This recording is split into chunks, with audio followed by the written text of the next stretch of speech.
invitation namni nan finne jennaan gabbaatee anaaf fidee ragaa hundanii qaba jettee kaayyoo daafaa bira dhayxee odeeffannoo waa'ee isaa kana gaagannaa ite isiin.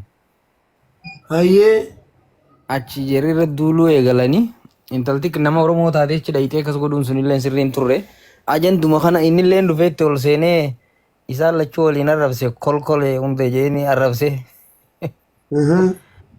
Achi ajandaa ta'e egaa kalee fi kana bakka akka jiruun Mansuur Mansuur moo isa tuliisee bee moo naan galle garuu rabbi nagaa hamuuf. Laali akkaataa gaa waan jaarsaa jaartii jidduu dhufe isaanumaa beekaa ammoo inni dhuga isii inviteeshinii na godhee dhufe akkitti dhufe naan taane bakka asi dhiisee bahee simmiine atillee nammiine maalii rakkoon jaa inni. Isiin ati ni kijibdee inviteeshiniidhaan kanii nan si fiddee shaappiin godhachuu dhufe jettee akkamitti kana jettee kijibdaa maal jennaan inviteeshinii si qofaa namni biraallee nama nama fidaan daawwannaaf hin dhufe bifa namaa jiraatuutiin hin dhufne yoo ati na fidde maalii rakkoon hayyee isii na fide duba kana achi kaafe naan taane bahee maaltu rakkoo fide kajuu irratti inni yaada kaasee ol dhabani. Jarri gaadhiyeenya kanarra duulaa jiran beektaa warri nama keenya kana kanuma boo'uu fi karakkatu qabeelee jiru arguu malee nama Oromoo gammaddu ta'u uffate bareedaa uffattee deemtu tawaa qabattu ta qabeenya horatti wara kan warra hirriibni hin dhufnee jira. Osoo jarri sun irra duuluu isiin kanaan dhufuu santu dubbii ta'e ilaalla. Amma inviteeshinii wanti na gootu ana asii na baaftu jirti laata? Waa. Girgir lalee baay'ee miti bal'aa lama dubbii wanni ta'e dubbiin inviteeshinii osoo hin taane Dr. Nuruddin salaam alaikum bagaan si harke. Wanni inviteeshinii osoo hin taane ilaal an nama keenya kanarraa nama Oromoo irraa waan hin jibbi tokkoon qaba beektaa.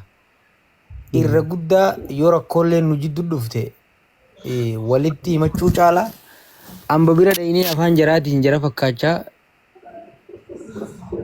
himachuudha filanna an maaliif teechi akkas jechuun sun xiqqoo rakkoo fidena fakkaatti. Uuma san irratti ajandaa ta'ee saniif wal dhabanii hedduu girgirriin uumamaa turtee namni keenya cinaan isaa arrabsaa kun ammoo nama Oromooti yoo walillee dhaban maaf akkas gooti maa xiqqeessiti maaliif nama kana gabbuufti waan jiruun yaada kaasanii ajanduma kana gaa ajandaa ta'ee adeemu jiru. Salaam alaikum. Achi ta'uun moo galuu fire? Doctor. No, invitation inni galee qaata galee bara. Already galee bara. Jamal rakkoon guddoon maali beektaa? Ishiin rispoonsaraan nama fidu nama Oromoo dhiisiti faranjiin nama ijaan hin beeknuuni fiddi rispoonsaraan that's no big deal. Invitation garuu akkamitti mana iyyoo daab deemtee mana biraa deemtee obboleessa isii ka afaan Oromoo dubbatu Oromoo nama ta'e tokko xiqqeessuun kun badiin achirratti jirti. Dhufee torbaanitti immoo torbaan tokkotti leetii taanaan poolisa sitti yaama jechuun sunu daangaa dabartee jirti. Garuu mana baate poolisaan sitti yaama. Namaatu laaqana fuudhee deemeeni bakka North Carolina turte isii biraa. Mana keessa taa'uggaa taa'u torbaan tokko manarraa hin baane Mansuur. So nama TikTok irraa beekutu wal yaameeni fuudheeni laaqana baaseen isaa turraan yoo within this minute yoo hin dhufne poolisan sitti yaama jetteen. Torbaanuma dhufee. Jaartiin ta'e wal poolisan sitti yaama jette jaartummaan isii achumarra guyyuma sanuu dhaabbate. Kasanirraa badaan immoo namni wal lolaa addanii baha Oromoon Oromootti waa dhiheessiti malee Oromoon gad deebitee ummata nu jibburra ummata akka nuti cabu barbaadurra fiddee iyyoodaa bira dhaabuun tanarraa deebitee maal jedhaniin isin hin dhageenye malee mana iyyoodaatti maal gorsita ummata biyyaan jennaan nama sadallii tujjaara ta'e tokko investigate akka godhamuun barbaada jetti. Isa tokkodha nama dafee tujjaara ta'e tokko baankii Oromoo biyya Itoophiyaa keessa jirus akka gaariitti akka wanta godhamu nama immoo sadallii tujjaara ta'e tokko immoo investigate akka ta'u akkamitti tujjaaramuu danda'e. So personally Oromummaa nuti caaltuu makajuu Oromoo garree malee Oromoo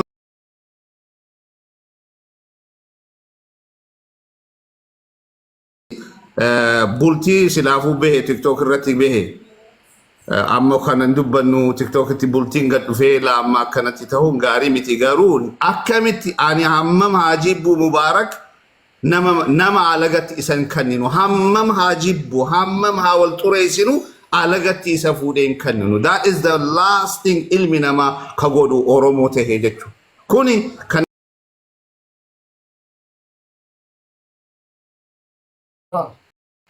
akka Dr. Jamal, go ahead.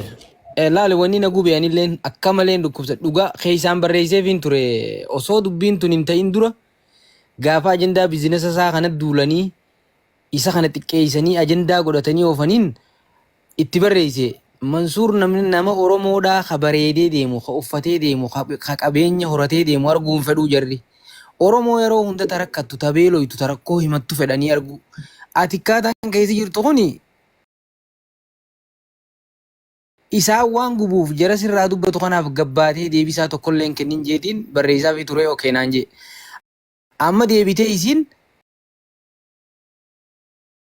maal kaasaa turte mana iyyoo dabsan yeroo seente dhimma bultii biraa hojii kuttee inni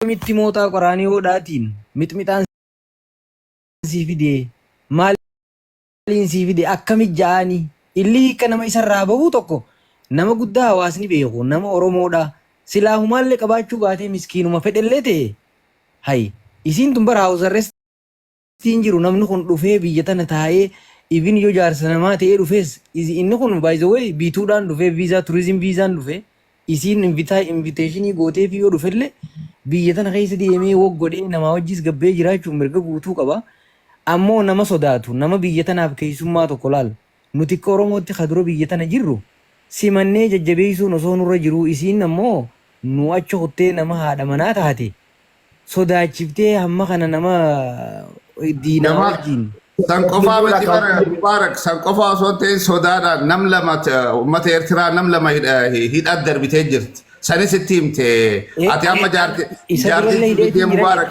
torbaanuma tokkotti nam lama hidheetiin jira dhiira yoo sin jette amma psychologically sammuun kee akkam bulti akkam jaarrata amma namtittii tana nama akkanii Ani doktor maaltu maal ta'e beektu wanni ta'e ifa jira. Wanni ta'e wanni nama keenya hin galle tokko jira waan nama keenya gara fuulduraatti galuu qabu tokko jira. Jarri keessattuu manni warri sodaa jedhaman kuni Itoophiyaa dhumti. Isuma dhuguma Itoophiyaa dhumti fayyaan injifannoo Oromootiin gammaduu malee kufaatii Oromoo keessaa sabaaf sablammiitu harka keessaa qaba. Dhageessanii sabaaf sablammiin immoo ofii isaatiitu hin ta'in Oromoo keessaa waa qabaateetu isinii gala jedhee yaada isinii gale. Akkuma isin jettan Oromoon uffatee dhiqatee dibatee bareedee qabaatee deemuun jaraaf du'a isinii gale. Yoo akkam isinii waliin gammadanii taphatanii bashannananii maal jedhanii jireenya dabarsan itti mul'atu kun hundi. Si kuffisuudhaaf yookiin immoo kufaatii kee arguudhaaf ati Oromoo ta'uu qabda kanas wanni biraan jiru. Ati Oromoo ta'uu qabda. Ati Oromoo taatee kufnaan jarri gammachuudha. Amma wanni jarri wacaa jiranu kana jechuudha wanti biraan jiru bartanii. Wanni jarri wacaa jiranuu fi bakka mansuurummaa bakka qabaachuu dhabuu sun taanee wallaahi bakka Oromummaati naa mana. Bakka Oromummaati ni jarri wacaa jiran ni jarri iyyaa jiran. Isinii gale. Yoo danda'ame Oromooni dhimma isaa kanatu qaama biraatti geessee dabarsee kennuu baate kan jedhu yaadatti kennadha. Tu dhimma isaa akkuma dhimmaatti amma fakkeenyaaf atleetota Qananiisaa ta'e Jinnii ta'e maal ta'e atleetota Oromoo maqaa biyyatti waamsanu Itoophiyaa jedhameetu. Isinii gale Itoophiyaa jedhameetu malee Oromoo takkaa jedhamee hin beeku. Maali kun? A'uudhu billah. Maaltu dhufee kee maali wajjin naa deebiftan mannaa taachuu turee wayii keessa kanaafi amma atleetota Oromoo fudhattanii taankiyuu jedhee kee isa deebi'ee fi isa deemee kee deebi'ee fi taankiyuu jedhe koppilinkii keessanii taankiyuu siniin jedhaa jira uummata keenya koppilinkii guddaa. Amma atleetota Oromoo yeroo hedduu dubbadha waan kana atleetota Oromoo maal warra waa biyyattiidha waa guddaa buusan takka guyyaa tokko Itoophiyaa Oromiyaa jedhamee iyyuu hin beeku. Itoophiyaa jedhamee waamama. Jarri illee iyyuu yaadatanii Oromiyaa isa jedhu kana hin tuqanu jarumti keenya iyyuu. Haa ta'u malee immoo gaafa kufaatii wayii dhufte yookiin immoo nama sanatti rakkoo wayii gatte Oromoodha. Bara Itoophiyaan jedhamu. Isii kana keessattuu baddaa. Oromoon kanarraa Jamaal ka hubatu barnoota nuti fudhachuu qabnu balayyan kiyya namu hundinuu oloo fi gadoon ni jirti ilma namaa taane garuu akka Oromootti fudhannu wanni sararree jiru rakkina nu jidduu jiru nu jidduu furuu danda'uu qabna akka Oromootti. Oromummaa jechuun sanii rakkina jiru nu jidduu furuuf rakkina keenya dabarsinee nama biratti laachuun hulaa duraa baname san daran bannee qaawaa bannuudha. That's what amma jarri waan duulan harkatanii Oromoo ushatam Oromoo waan ushatam no Oromoo ndaju every amma yoo deeme oga reefu taa'eet ilaalaa ture every room yoo seente Oromoo waan ushatam no Oromoo mamraataa jedham Oromoo nutti duulaa jira nutiitu hulaa banaa jira. Doktor wannan amma jedhe ifamana godhaati wannan amma jedhe kee kanuma kaa namatu laanatti rukunnaan jarjaree deeme injifannoo Oromooyyi Itoophiyaa jedhanii geeffatu. Gaafa immoo akka Oromootti dogoggorri tokko argatte siluma Oromoon akkana Oromoon akkasi dhiirri Oromoo akkasi Oromootti arrabsuudhaaf kufitii Oromoo tokko bari ilaa Mansuur Jamaal hin jenne utuma Mansuur Jamaal badii qabaate Mansuur Jamaal jechuutu danda'anu Oromoo walitti qaban utuu Mansuur Jamaal immoo jabduu tokko hojjetee jiraate hagalatoomu ilma Itoophiyaa Sinigale ilma Itoophiyaa ጀግና ብሔርተኛ አይደለም ጀለሜቲ ከፍ ይደረጋል። አሁን እኔ በጣም የሚገርመኝ ነገር ወላሂ እነዚህ ኢትዮጵያንን ብሎ ራሳቸውን ከሚጠሩት ቆይቷል ከገባኝ ይፈማናታ ዶክተር ነሞ ያርጌትኒ ቆይቷል ከገባኝ ኢትዮጵያንን በቃ አሁን ለምሳሌ አትሌቶችን የኢትዮጵያ ኦሮሞ አትሌቶች የኦሮሞ ብዙ ታሪክ የሰሩ ታሪክ ሰሮች ያ ረቢ ኮ ገራ ኮፒኒኪት ሙዳ በቃ ታየራ ዱቢን ታየራ ኮፒኒኪት ሙዳ ሚያው በላዱት ቢውሰር የኦሮሞ ብዙ ጀብድ የሰሩ ጀግኖችም ሆነ በአድዋ ሰዓትም እንዲሁም አትሌቶች ብዙ የኦሮሞ ልጆች ለኢትዮጵያ ብዙ መስዋዕትነት ከፍለዋል። ለኢትዮጵያ ብሔር ብሔረሰቦችም ሆነ ለኢትዮጵያ ለሚባለው አገር የኦሮሞ ምሁራን ብዙ ዋጋ ከፍለውበታል። ግን ይሄ አይቆጠርም። ኢትዮጵያንን ከሚሉት አንዳንድ ብሔርተኞች ይሄ አይቆጠርም። እነሱ የሚፈልጉ ምንድነው? አንድ የኦሮሞ ልጅ የሆነ ነገር ካጠፋ፣ አንድ የኦሮሞ ልጅ የሆነ ነገር ካደረገ የኦሮሞ ብሔር፣ የኦሮሞ ወንድ፣ የኦሮሞ እናት፣ የኦሮሞ ወታደር፣ የኦሮሞ እንደዚህ ይላሉ፣ ይጠቀማሉ። ገባ? ይሄን የኦሮሞ ህዝብ መንቃት አለበት።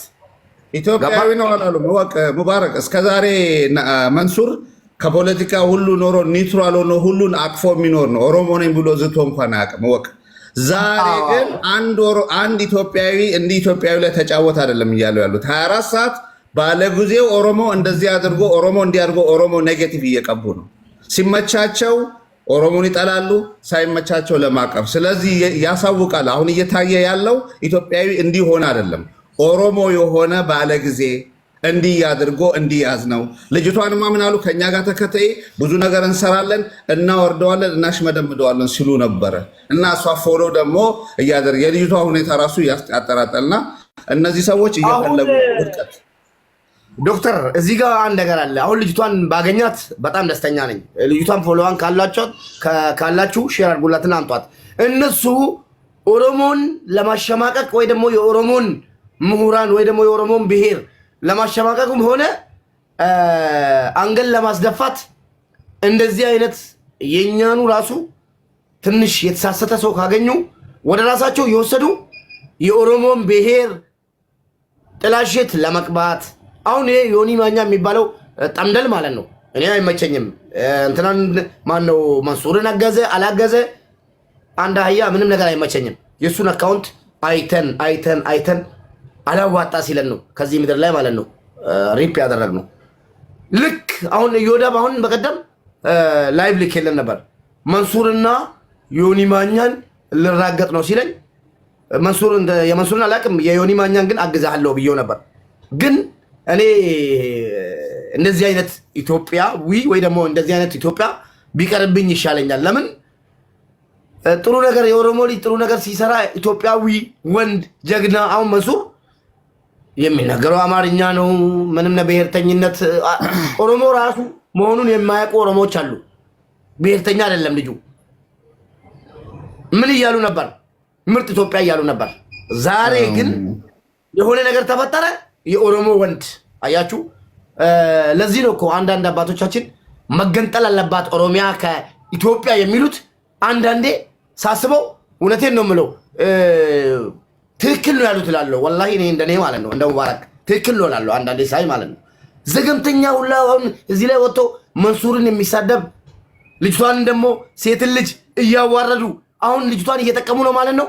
ስንት ገበና የነሱን ማለት ነው። ስንት ነገር ይዘን አንድ ነገር ነን፣ አንድ ወንድምና እህት ነን ኢትዮጵያዊ ብለን ዝም ብለን ነው እንጂ እቺን ሴት ልጅ አሁን ምን እያደረገዋን ነው? በስሟ ጫልቱ የሚለውን እየሳቁበት ነበር። ስሟን ጫልቱ የሚለውን እንደ ማሾፊያ ለእሷ የቆሙ መስለው ጫልቱ እውነተኛ ጫልቱ እቺ ናት። ታዲያ ውሸተኛዋ ጫልቱ የትኛዋ ናት? ውሸተኛዋ ጫልቱ የትኛዋ ናት? እውነተኛዋ ጫልቱ እነሱ ጋር ቆማ የራሷ ወንድም ስላዋረደች እውነተኛ ጫልቱ ናት። ውሸተኛዋ ደግሞ ኦሮሞዋ ጫልቱ ናት ማለት ነው። ዳማች ጥላቻ አለ ነው። ዶክተር ወደንዳሜ ዳምሳ ዳማሜ ዶክተር ኑረዲኒስ ዶክተር ጀማሊሲ ijoolleen oromoo yoo akkam isin kaffa'e yoo akkam baddalamtan deemtanii ummata kanatti waan himatinaa kunooti gaa obboleettii kiyya yoo akka carraa jala teessee dhaggeeffataa jiraatte oromoo guutuu dhageesse caaltuun isiin dhugaa isii kana jechuun ummanni oromoo sobduudha caaltuu qofa dhugaa dubbattiidha ni jala jalaa jiran alagaan alaguma ni haceen jedhe isa kana ummanni kun waan tokko oromoo irraa argannaan ummata oromoo ittiin cabsuu barbaadu malee hadda oromoo jedhaa jiru. yeroo irraa fuudhanu obboleettii keenya intala dubaraa jedhanii irraa fuudhan haasaa erga ofirkaan gaaniin booda maal jedhaa jiru? Oromoo jedhaa jiru. Jara keenya haga danda'ame beektonni oromoo jiru, hayyoonni oromoo jiru, koominitiin oromoo achi keessa jira ture. Maal wal cabsuun maal barbaachise? Caaltu gocha kanatti gaabbuu qabdaati. Ana abbaa taateen beeku caaltu jettan malee gaabbuu qabdaa. Ummata kana wajjin aboo ijoollee koppilikiitti guddaa taankii isiniin jedhaa jira kun haa turren.